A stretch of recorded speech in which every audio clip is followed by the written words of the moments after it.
नमस्कार, आप देख रहे हैं काल चक्र। मैं आपके साथ पूजा राठौर शर्मा और मेरे साथ हैं प्रश्न कुंडली विशेषज्ञ पंडित सुरेश पांडे जी। पंडित जी, आपका बहुत बहुत स्वागत है। जय मां विंध्यवासिनी।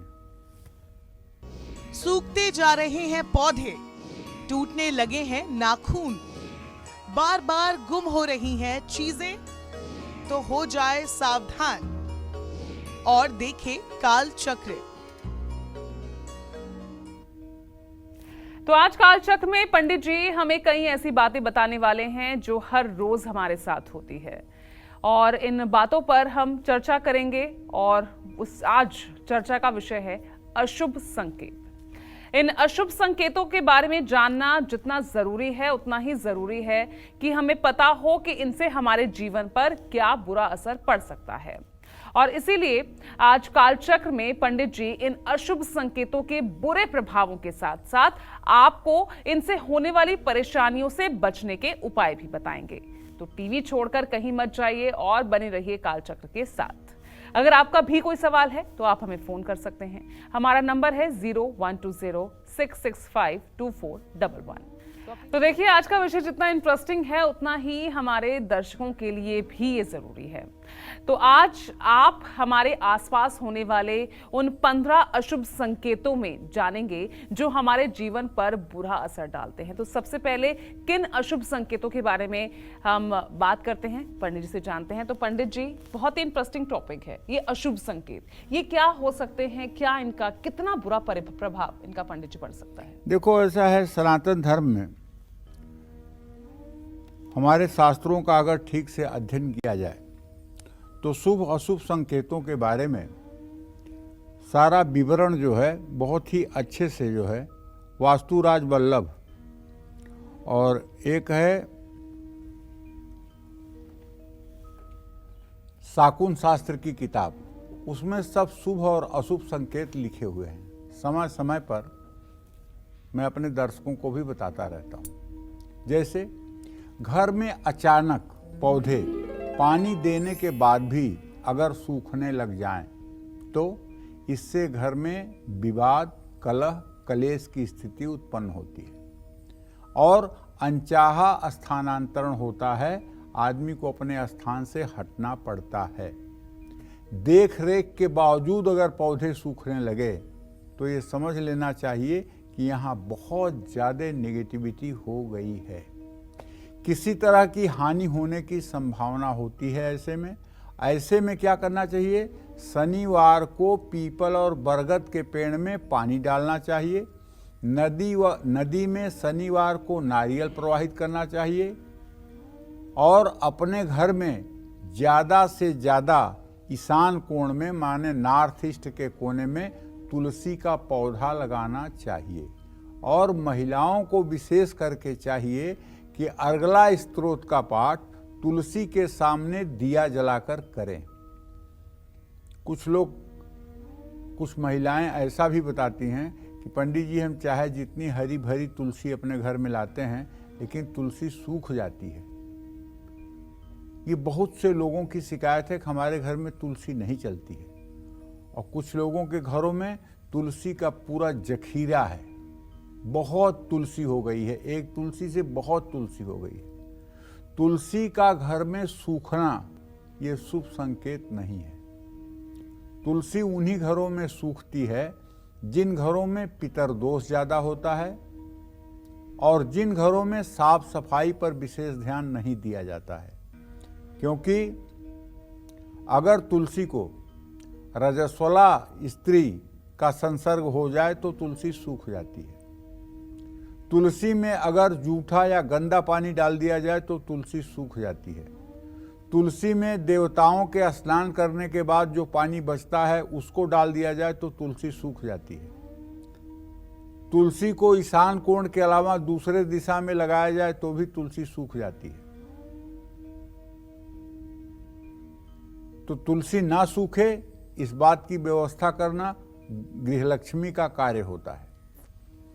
आपके पूजा घर में देवी देवताओं की तस्वीर खराब होने लगी है या फटने लगी है या धूप या दिए के धुएं से तस्वीरें काली पड़ रही हैं, ये बहुत बुरा संकेत है।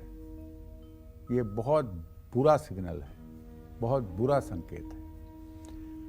ऐसे में घर के सभी लोगों को हर रोज महामृत्युंजय का जप तो करना ही चाहिए, लेकिन मूर्ति और चित्र को साफ भी करना चाहिए।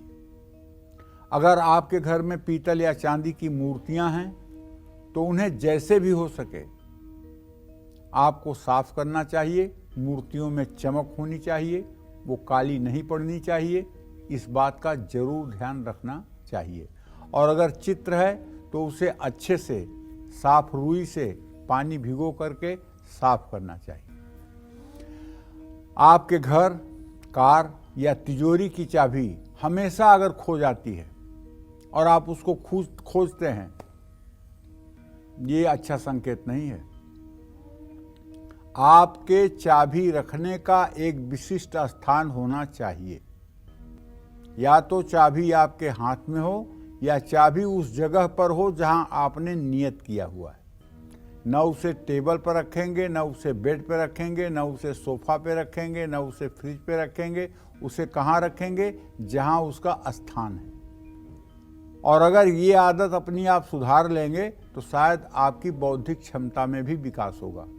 और अगर रोज पागलों की तरह चाबी आप ढूंढ रहे हैं तो बस ऐसे संघर्ष करते रहिए, कुछ जीवन में आपके होने वाला नहीं है और ना आप जीवन में कुछ कर सकते हैं। और इससे आपकी सेहत भी खराब होगी और आप किसी काम में सफल भी नहीं होंगे। ऐसे में आपको अर्गला स्तोत्र का पाठ हर अष्टमी को करना चाहिए। अपने घर में 11 दिनों तक कोई अनुष्ठान करना चाहिए। सात्विक भोजन इन दिनों जरूर खाना चाहिए। घर से निकलते समय आपके कपड़े अगर किसी कुंडी में या हैंडल में फंस जाएं, कहीं अटक जाएं, टूट जाएं और घर से निकलते समय ही पैर में ठोकर लग जाए तो ये आपके यात्रा के लिए शुभ संकेत नहीं है। यह आपके यात्रा के लिए बहुत अशुभ संकेत है। ऐसे में आपको घर में वापस आना चाहिए, 10 मिनट रुकना चाहिए, फिर से पानी पीना चाहिए और उसके बाद बाएं दाहिने नाक से देखना चाहिए कि किस नाक से श्वास चल रही है। जिस नाक से श्वास चल रही हो, बाईं नाक से श्वास चल रही हो तो बायां पैर घर से बाहर निकालना चाहिए। दाहिनी नाक से श्वास चल रही हो तो दाहिना पैर पहले बाहर निकालना चाहिए और तब यात्रा के लिए प्रस्थान करना चाहिए। जय मां विंध्यवासिनी। अचानक पौधों का सूखना अशुभ संकेत है। देवी देवताओं की तस्वीर खराब होना ये भी अशुभ संकेत है। बार बार चाबी खो जाना भी एक अशुभ संकेत ही माना जाता है। ये तो हमने पंडित जी से जान लिया, लेकिन आज जिन 15 अशुभ संकेतों के बारे में पंडित जी हमें बताने वाले हैं, उनमें से और कौन कौन से ये अशुभ संकेत अभी बाकी हैं, चलिए उनके बारे में भी पंडित जी से जान लेते हैं। पंडित जी, 3 आपने अशुभ संकेत बताए, अब बाकियों के बारे में भी जानकारी दीजिए। देखो पूजा, ऐसा है, हमारे यहाँ शकुन शास्त्र में बहुत बृहद चर्चा है, हर चीज पे चर्चा है। आप कोई बात कर रहे हैं, उसमें गाय की आवाज आ जाए तो ये शुभ संकेत है। उसमें शंख की ध्वनि हो जाए, शुभ संकेत है। उसमें कुत्ते के रोने की आवाज आ जाए, ये अशुभ संकेत है। तो इस तरह से बहुत से अशुभ और शुभ दोनों संकेत हैं जो हमारे शास्त्रों में भरे पड़े हुए हैं। बस जरूरत इस बात की है कि हम उसको कितना अध्ययन करते हैं और फिर कितना उसे जीवन में देखते हैं कि ये सही है या गलत है। अनुभव, और अनुभव के बाद तब किसी बात पर आप विश्वास करिए कि हाँ ये सही है या गलत है।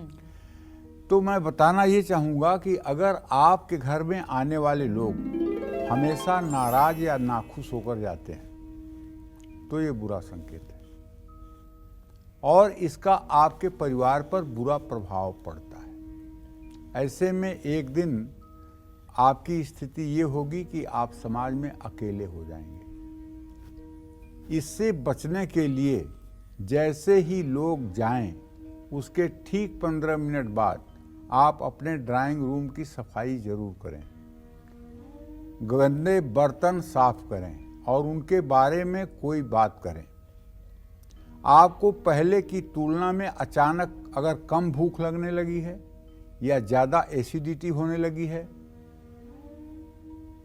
पेट में जलन महसूस होने लगी है, ये भी शुभ संकेत नहीं है। अगर बहुत तेजी से भूख लगती है, बहुत ज़्यादा बार आपको बाथरूम जाना पड़ रहा है, तो इसके लिए एक तो आपको अपने शुगर का भी जांच कराना चाहिए और दूसरी बात अपने खान पान पर भी ध्यान देना चाहिए। इससे आपके परिवार में झगड़े लड़ाई होंगे, कारोबार की गति धीमी हो जाएगी, जीवन में ऐसे बदलाव आएंगे तो आपको तनाव देंगे। ऐसे में आपको गो सेवा करनी चाहिए।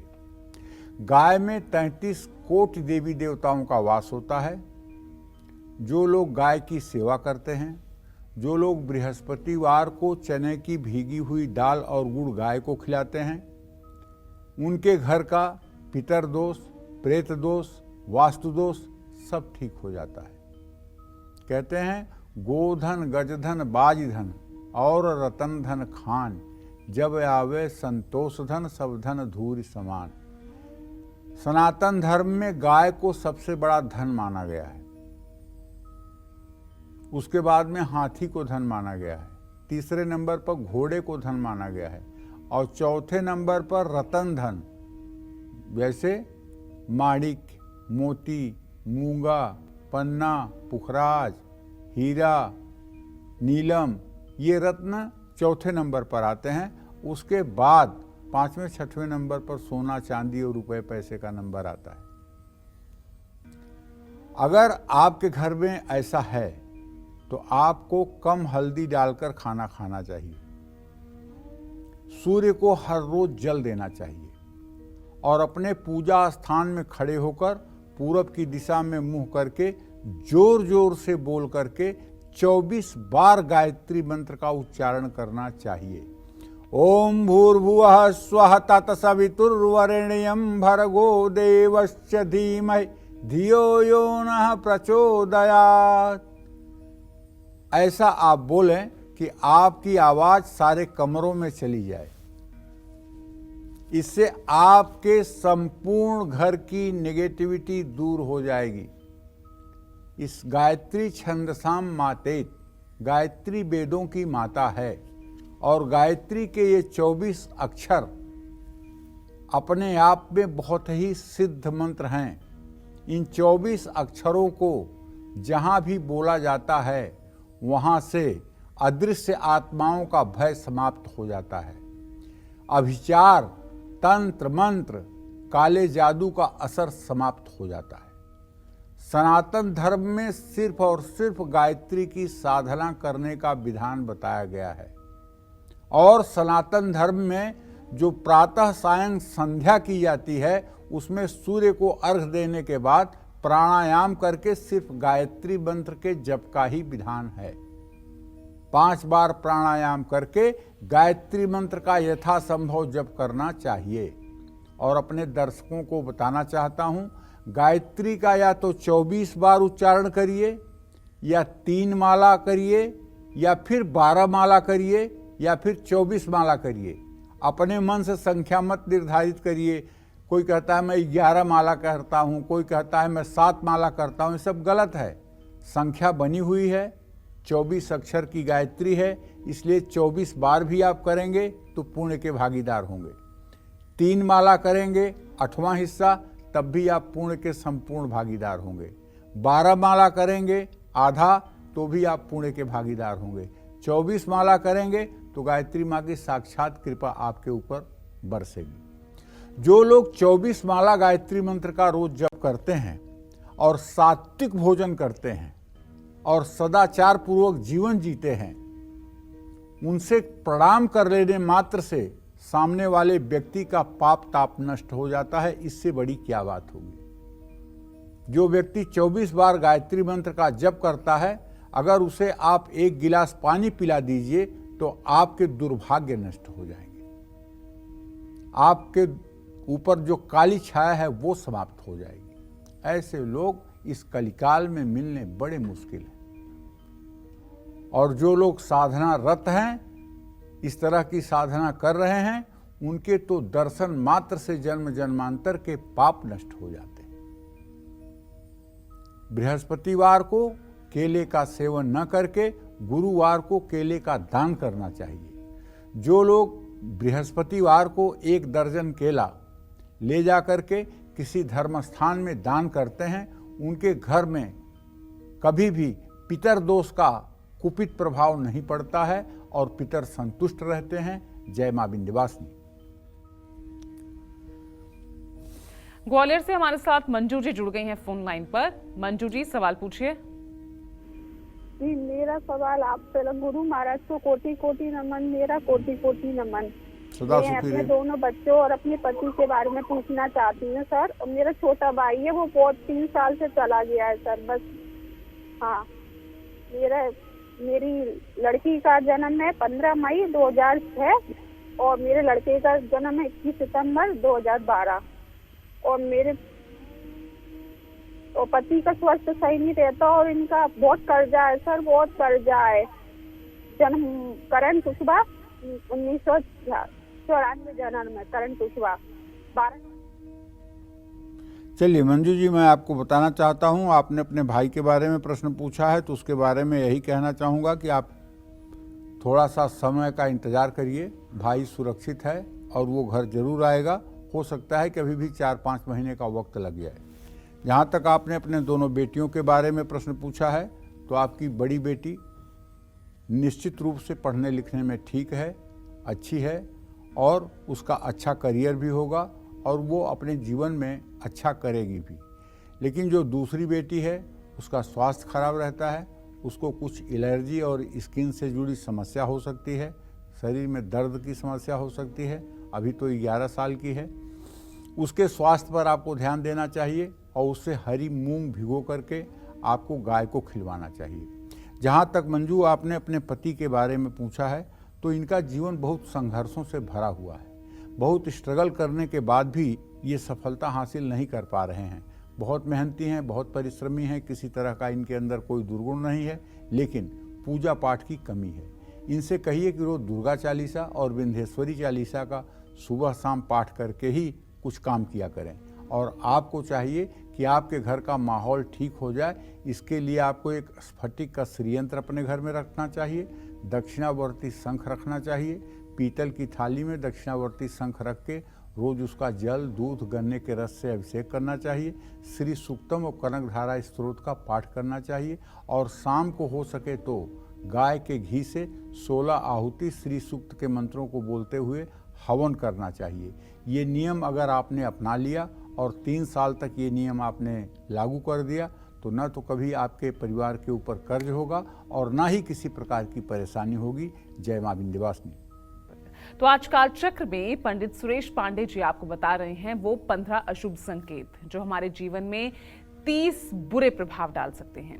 लेकिन बुरे प्रभाव बताने के साथ ही पंडित जी आपको आज वो 40 असरदार उपाय भी बता रहे हैं जिससे इन अशुभ संकेतों का बुरा प्रभाव कम हो जाए और आपको जीवन में कोई परेशानी ना आए। तो चलिए अब पंडित जी से कुछ और अशुभ संकेतों के बारे में भी चर्चा कर लेते हैं। पंडित जी, और क्या क्या अशुभ संकेत है जिनका असर काफी बुरा हमारे जीवन पर पड़ सकता है? देखो, ऐसा है, शरीर में भी अशुभ संकेत देखने को मिलते हैं। एक के बाद एक आपके सभी काम रुकने लगे, तो गुरुवार को अपने गुरु की सलाह लेकर काम करें। लेकिन ध्यान रखिएगा, अगर आपकी जन्म कुंडली में बृहस्पति अच्छा होगा तभी आपको गुरु अच्छा मिलेगा। अगर आपका बृहस्पति नीच राशि में, नीच नवांश में है, तो आप गुरु कर लोगे तो गुरु के कारण ही आपका सर्वनाश भी हो जाएगा। इसलिए यदि बृहस्पति नीच राशि, नीच नवांश में हो तो ऐसे लोगों को गुरु नहीं करना चाहिए, बल्कि भगवान को ही गुरु मान लेना चाहिए। वंदे कृष्णम जगत गुरुम, जिसका कोई मनुष्य गुरु न हो उसके गुरु हैं भगवान श्री कृष्ण। ये बात बहुत तजुर्बे की आपको बता रहा हूं। जिनकी कुंडली में नीच का बृहस्पति होता है और नीच के नवमांश में होता है, पापग्रह से पीड़ित होता है, ऐसे व्यक्ति का गुरु केवल धनहारी होता है, धन का अपहरण करने वाला होता है, शोक का अपहरण नहीं करता है। हरई गुरु धन शोक न हरई, सो गुरु घोर नरक मह परई।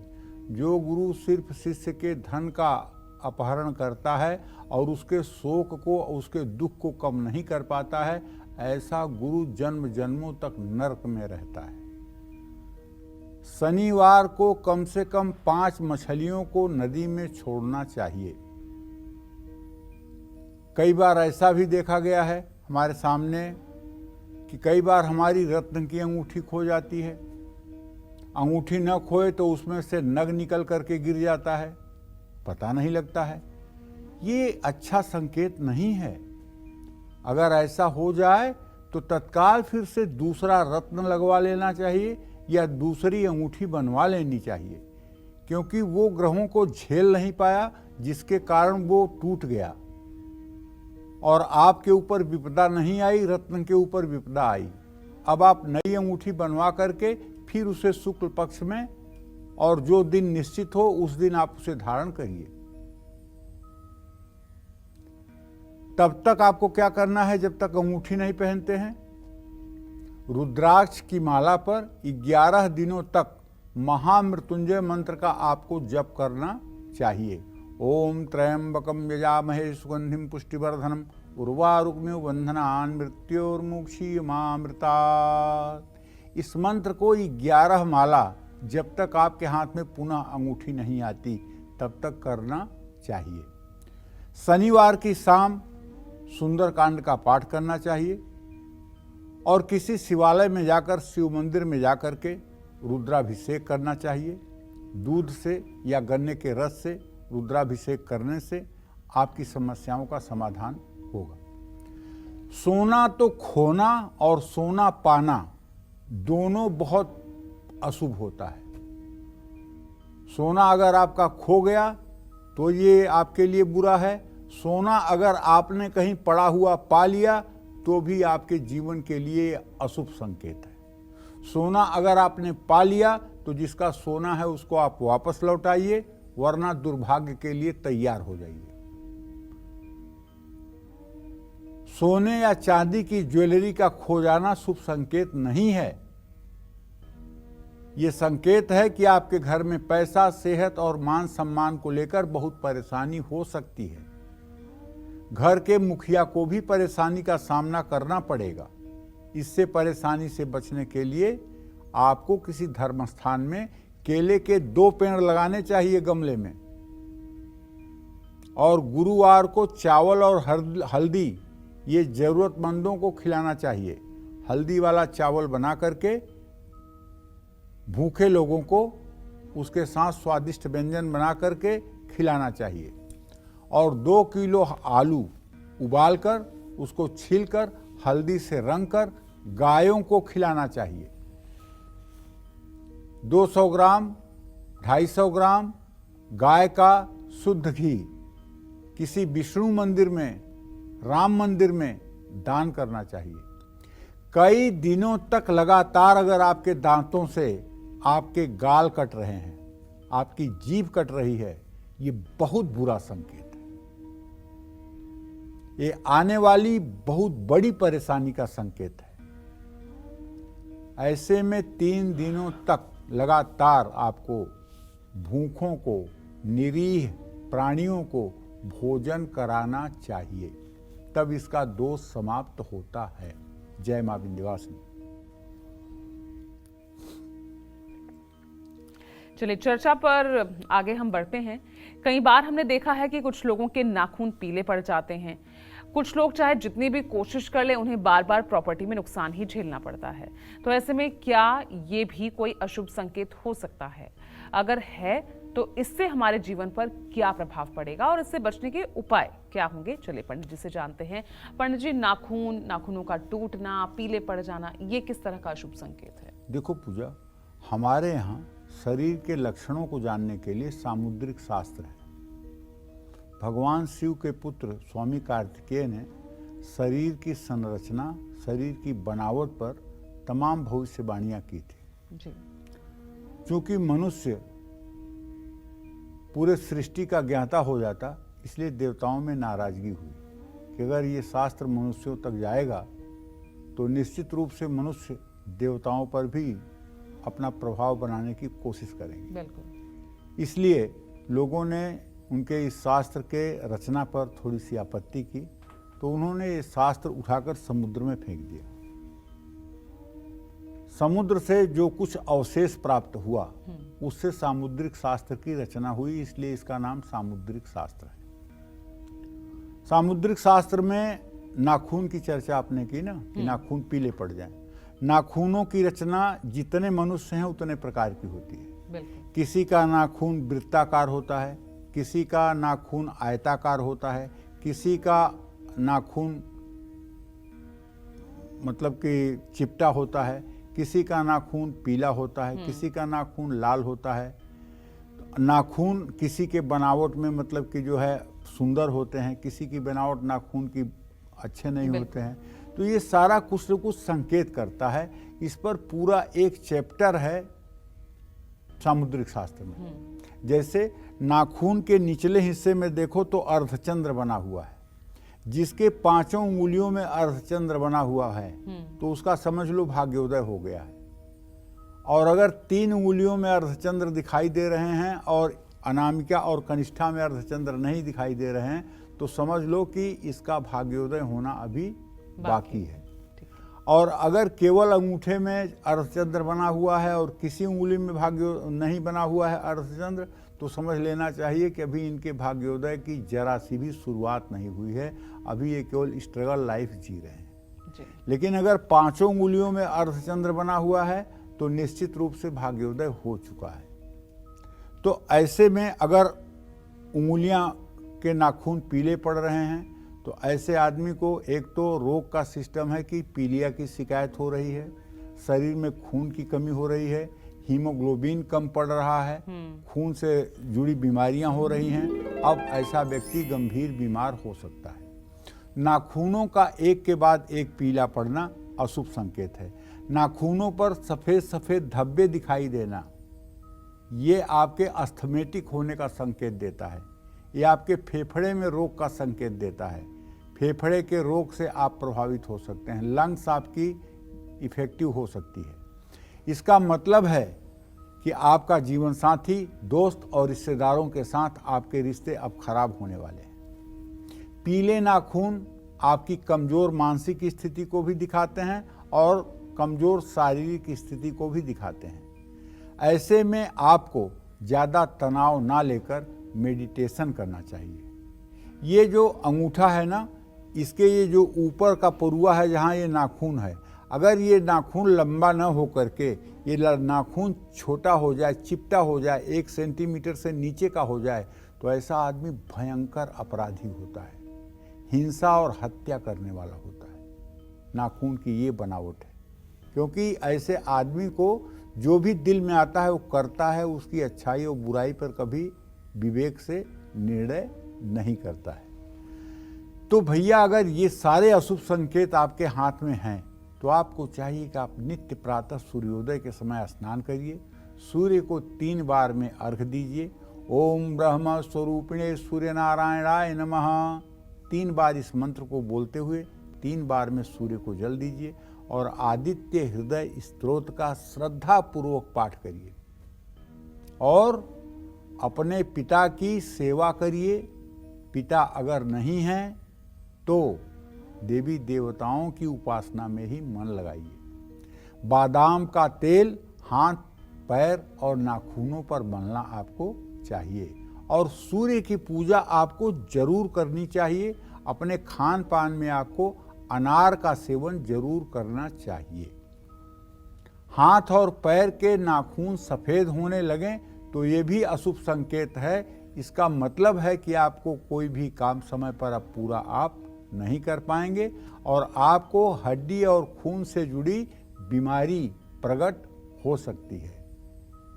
इन परेशानियों से बचने के लिए शुक्ल पक्ष की प्रतिपदा से शुरू करते हुए हर शनिवार को आपको नमक कम खाना चाहिए। शनिवार को नमकीन चीज़ों को ज़रूरतमंद बच्चियों में दान करना चाहिए। अपने घर में एक कलश पर नारियल स्थापित करना चाहिए। प्रॉपर्टी से जुड़ा नुकसान अगर बार बार होने लगे तो भी ये शुभ संकेत नहीं है। ऐसे में आपको चांदी का चौकोर टुकड़ा सोमवार को अपनी पर्स में या जेब में रखना चाहिए। एक के बाद एक आपकी सेहत अगर खराब होती जा रही है तो गंदे पानी में कुछ एक्सपायरी डेट की दवाइयाँ आप फेंक दीजिए और शिव मंदिर जा कर के गाय के दूध से, गंगा जल से और गंगा जल में कुसा डाल के, जिसको कुशोदक कहते हैं, उससे रुद्र सूक्त के 5वें अध्याय के 16 मंत्रों से अभिषेक कराइए। इससे निश्चित रूप से आपके जीवन में परिवर्तन आएगा और आपके जीवन के दुख समाप्त होंगे, सुख का उदय होगा। जय मां विंध्यवासिनी। तो नाखून से जुड़े और कौन कौन से अशुभ संकेत हैं जिनके बुरे प्रभावों के बारे में हमें जानना जितना जरूरी है, उतना ही उन प्रभावों को दूर करने के लिए उपाय करने भी जरूरी है। तो चलिए पंडित जी से जानते हैं। पंडित जी, आपने कहा कि पूरा एक अध्याय है इसका, तो और क्या क्या जानकारी आप नाखूनों के बारे में, और क्या अशुभ संकेत हो सकते हैं? जो लोग हस्तरेखा के विशेषज्ञ हैं वो लोग हाथ के नाखून को देख करके किसी के भविष्य को पूरा पूरा बता सकते हैं कि आपकी शरीर में ये बीमारी हो सकती है, इस तरह की आपकी बौद्धिक क्षमता है, इस तरह से आपका हृदय है, इस तरह से आपका क्रोध है, इस तरह से आपका चरित्र है। सब कुछ हाथ की नाखूनों की रचना के आधार पर बताया जा सकता है। इसमें कोई अतिशयोक्ति मैं नहीं कह रहा हूँ। जिसको भी सामुद्रिक शास्त्र का ज्ञान होगा वो इस चीज़ को भली भांति समझता होगा। जिन लोगों के नाखून बीच में टूटने लगे तो ये संकेत है कि व्यक्ति को काफ़ी मेहनत के बाद भी सफलता मिलेगी। ऐसे व्यक्ति के रिश्ते भी कमज़ोर पड़ जाएंगे और मान सम्मान की भी हानि होगी, धन हानि होगी। गलत फैसला लेने के कारण परेशानियां आएंगी।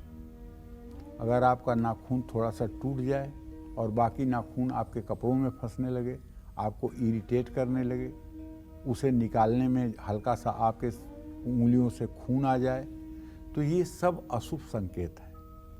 इसलिए सप्ताह में एक बार सभी को निश्चित कर लेना चाहिए कि बुधवार, शुक्रवार, रविवार में से तीनों दिन में से एक दिन फिक्स कर लेना चाहिए कि इस दिन मुझे नाखून काटना है। सप्ताह में एक बार नाखून जरूर काटना चाहिए, क्योंकि नाखून का टूटना, अपने आप से टूटना, ये बहुत बुरा संकेत है। खास करके पैरों के नाखून लोगों के टूटते हुए दिखाई देते हैं और उसमें भी अंगूठे के नाखून सबसे ज्यादा टूटते हैं, जो बहुत संघर्ष के बाद भी मंजिल नहीं मिलने के संकेत देते हैं और परेशानियां बढ़ती हैं। इसके लिए आपको अगर नाखूनों का टूटना तब भी नहीं बंद होता है तो पितर दोष का उपाय करना चाहिए। अपने पितरों के लिए त्रिपिंडी श्राद्ध करना चाहिए। अपने इष्ट देव की पूजा उपासना में और मन लगाना चाहिए। गाय की सेवा करनी चाहिए। और कुछ लोगों के नाखून लंबे होकर मुड़ना शुरू हो जाते हैं। ये लड़कियों के साथ देखा जाता है। वो फैशन में नाखून बढ़ाती हैं तो उनका नाखून चिपटा होने लगता है, मुड़ने लगता है। तो ये संकेत है कि ऐसे लोगों के वैवाहिक जीवन में मनमुटाव की स्थिति आ सकती है। कुछ लोगों के नाखून बहुत कमज़ोर होते हैं और बार बार टूट जाते हैं। ये दुर्भाग्य और बुरी सेहत का संकेत है। ऐसे लोगों को अपने गले में नीले धागे में शनिवार को समी के पेड़ की जड़ जरूर पहनना चाहिए। ऐसे लोगों को नीले और काले कपड़े नहीं पहनने चाहिए। नाखून पर कभी कभी सफ़ेद धब्बे दिखाई देते हैं। ये जीवन में बढ़ने वाली परेशानियां और लंग्स से रिलेटेड रोग का संकेत है।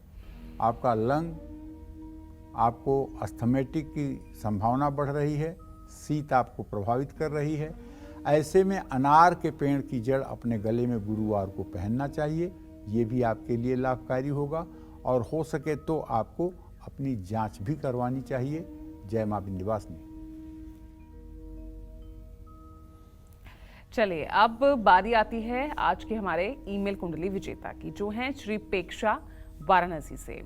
इन्होंने हमें ईमेल किया है, अपने भविष्य के बारे में इन्होंने जानना चाहा है। तो पंडित जी मैं आपको इनकी डिटेल्स बता देती हूँ। इनका नाम है श्री पेक्षा मिश्रा।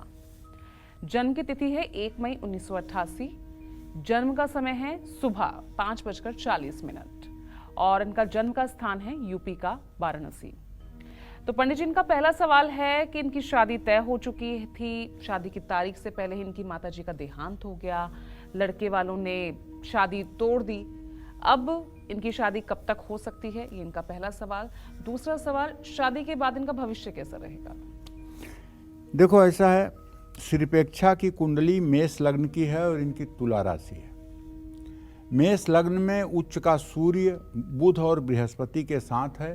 बुध और बृहस्पति इनके दोनों ग्रह अस्त के पड़े हुए हैं और इनके विवाह भाव का स्वामी चंद्रमा अपने भाव से अष्टम भाव में अर्थात द्वितीय भाव में गया है और इनके माता के मृत्यु भाव का शनि, जिसकी महादशा 7 दिसंबर 2022 से शुरू हुई, 7 दिसंबर 2022 से 1-2 महीने आगे पीछे इनके माता के मृत्यु का संकेत मिल रहा है।